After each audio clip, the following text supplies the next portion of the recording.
Hello friends and welcome back to my channel. I just want to thank all my old subscribers and welcome my new subscribers. So if you haven't subscribed, please subscribe and hit that notification bell to be notified when I upload videos. So with everything going on, we're trying to get more out of our garden this year. So I've decided to do two things with my corn. Usually I just cut it up and put it in the freezer, but this time I'm going to make corncob jelly and then I'm going to can the corn off the cob. Today I'm going to be making corncob jelly. Now I first made this in September of 2016 and I have a couple of these jars left. I've made it once since then. I have a case of that down there. I believe it was 2018. I didn't look at the date. Well, this was around there. And then I haven't made it since. And this is the last. Actually, we have two of these jars left. And I have a case from my second canning of this. So this year, I decided to make it again, thinking I had a lot of corn planted in the garden, but it turned out that Mother Nature had a different idea because we had a storm that blew through and it blew down all my corn. They had already started to tassel and everything, so I stood them back up and I think I've lost at least half of them. I've gotten some of these out of the garden and I'm gonna see what I can do with these. I'm actually gonna can the corn and then from the cobs I'm going to make jelly. These have been in the fridge for about a week now, and I should really get on it because that's not good. I just haven't had time, and I wanted to get them before the squirrels and whoever else decides to come through the garden like the year before and decide to make a meal out of it. So yeah, so this is what I have. I think I have about 6 cobs, and then I'm gonna make some jelly out of this. My corn is shocked, and this is going to go in the compost bin, and then I'm gonna take the kernels off of the cob, and I just want to use the actual cob part to make corncob jelly, and the rest, the kernels, I'm going to actually can up in just a regular pressure canner and jar them up for later use. So I'm gonna do that right now, and I'll come back when I put my cobs into the pot. The ears off the corn, I find that it's easier to split my corn in half and then turn it on the side so everything has a sturdy base, both sides has a sturdy base, and then just cutting down, and then you don't have so much length to go through to get all those kernels off. So that's the way I like to do it, and I find it's a lot easier and it's a lot faster that way. So my cobs are all ready to go on the stove. I just want to cover this with water and let it boil for about an hour. And when I say boil, maybe on low medium heat. You don't want to burn this. I've done that the first time. And then these are the cobs, or no, sorry, the ears? No, the kernels. Yeah, that's the word, kernels. that I got off of those 6 cobs. And it's about, I would say about 7 cups. This is an 8-cup container. And I'm going to say it's about 7 cups, maybe 6.5. And I'm going to put these into pint-sized jars and get it into my pressure canner while I'm boiling my cobs for corncob jelly. Okay, so you want to pour enough water in over your cobs to just cover them.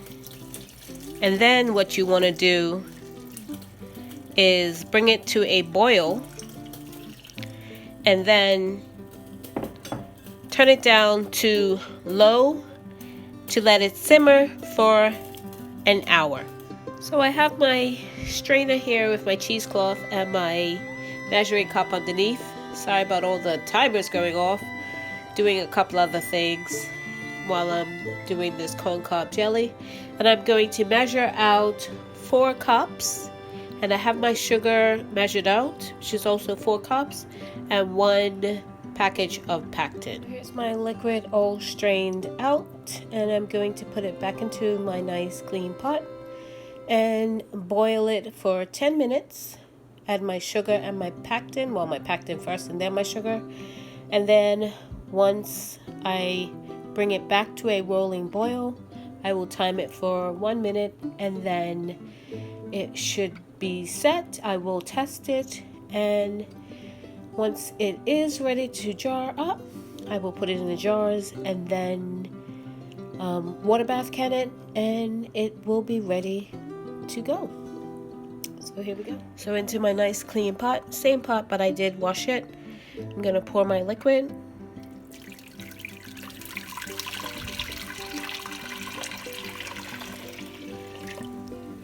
And then I'm gonna bring it to a boil. Bring it to a boil for 10 minutes, and then on to the next step. Okay, so while my liquid is coming up to a rolling boil, I'm just gonna add my pectin in. Just gonna sprinkle it over. Now I'm using a turn it around, a jar of pectin, and right here on the back it tells you how much equals a box. So that's what I'm going to do. Sprinkle 6 tablespoons. That was 1. This is kind of hard to do one-handed, but I'm going to sprinkle 60 in and then mix it in, and once it comes to a rolling boil, I'll be back to add my sugar in. Okay, so all my pectin's in, and I'm just stirring it to make sure it all dissolves in.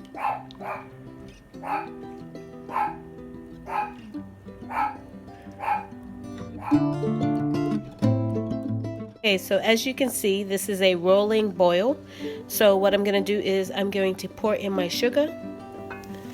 And it's going to look like a lot at the beginning, but it will go in, I assure you. So I'm just going to mix it in. So I'm just going to stir the sugar in, and then we're going to bring it up to a rolling boil. Some people skim their jams and jelly. Sorry about the alarms, the timers. Some people skim their jams and jelly. I do not usually, unless there's a lot.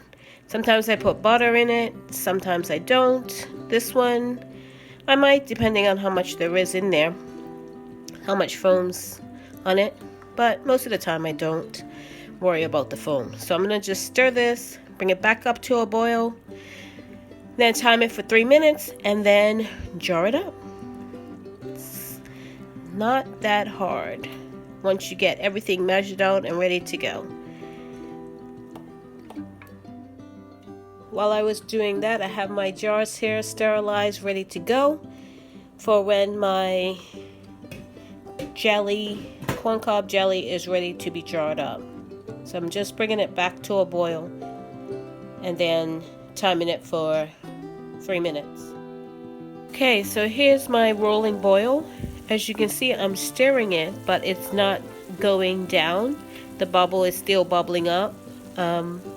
This is what you want. You want to start your timer here and time it for 3 minutes, and then it's ready to jar up. At this point, if you want to add some butter, or if you want to skim, you can skim at this point, or you could wait to the very end to skim. It's up to you. I basically just stir because you don't want it to burn. I mean, after you've done all this, you don't want it to burn because it is boiling at a high temp. So I just stir it and wait for the timer to go off, and then I jar it up. And then I'll put it in the water bath counter for... It all depends on your altitude, depending on what your altitude is. For mine, it's 15 minutes, I think. I'm going to have to double check that, but I think it's 15 minutes. And then it's ready to eat at that point. I mean, if you want to eat it hot, or just let it cool and label it. Wash your jars and label it, and then it's ready to go into your pantry, because that's where this is going. And for you to eat and enjoy when you like. You can see I did some butter in it. It was getting really foamy at the end there, so I just decided to drop a pet of butter in there and disperse some of this foam that was coming on the top of it. So it's ready to jar up now. It's cooled a bit and I've turned it off, and now it's ready to jar up, and I can already tell from the viscosity of it that it's gonna set really well. As you can see, look at around the edges here, how thick that already is. Yeah, so it's gonna set really well, and this is gonna be a good batch. It smells awesome. So I'm gonna show you what it looks like once I have it jarred. Okay, so my jelly is in my jars, and yes, I put the foam in there. We don't mind it. It's just, it doesn't affect the taste. It's just the aesthetics of it. If you don't like the foam, you can skim it off. I got 4 pints, and I'm making sure my rims are clean. I'm taking a little napkin and wiping my rims off with some white vinegar, because this is sticky, and you want to make sure, doubly sure, that your rims are free of any of the jelly that might impede the seal of the jar. So you want to make sure you wipe it down especially good. I'm putting my jars into my water bath canner, and I don't know if you can tell, but it is hot. You can see the steam coming off of it. You want to put your hot jars into a hot canner. You never want to put a hot jar into a cold canner, or vice versa. So I'm gonna put the timer on this, and we are gonna process these. Your jars, I'm just using a regular stock pot.